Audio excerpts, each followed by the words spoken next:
अगला हमारा टॉपिक है हशू। हशू यानी पैडिंग, इसके लिए इंग्लिश में इस्तिलाह इस्तेमाल होती है पैडिंग। हशू का इस्तिलाह जो है कलाम में ऐसे अल्फाज का इस्तेमाल करना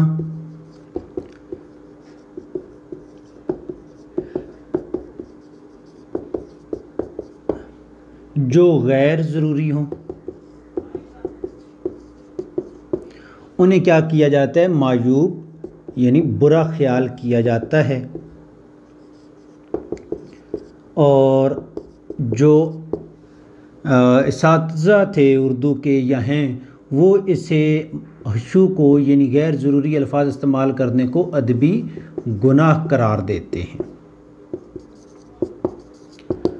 हशू क्या है कि जहाँ पे मेरा मकसद एक अल्फाज एक लफ्ज़ के ज़रिए पहुँच रहा है तो उसके मुतरादिफ या उसी के जैसा कोई लफ्ज़ और मज़ीद इस्तेमाल करने से नक्शे कलाम पैदा करना। नक्शे कलाम लफ्ज़ नक्स होता है, ज़बान ज़द-ए-आम में हमने नुक्स कहा है जी, नुकसान से है नुक्स। तो कलाम में यानी बात में, लिखने में, शेर में ऐसे अल्फाज इस्तेमाल करना जो रिपीट हो रहे हों या जो गैर ज़रूरी हों, जिनको बयान करने का कोई मकसद ना हो, जो उसमें मायूब ख्याल किए जाते हैं, तो ये से अदबी गुनाह करार दिया जाता है। मसलन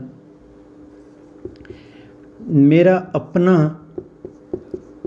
ज़ाती ख्याल है, ठीक हो गया।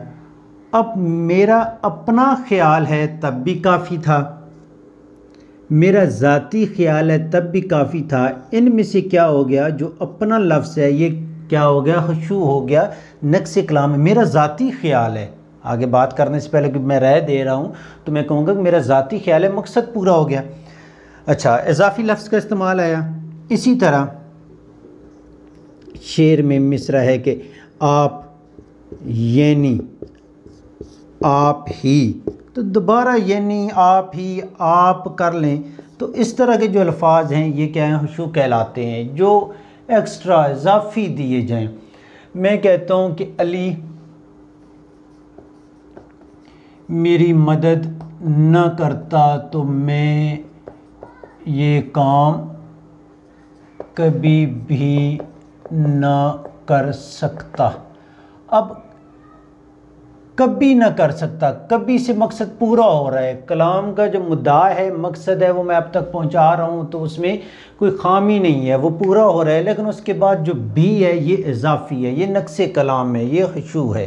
यानी कलाम में ऐसे अल्फाज का इस्तेमाल करना जो गैर ज़रूरी हों, वो मायूब होते हैं और अदब के इसातिज़ा ने उसे अदबी गुनाह करार दिया है।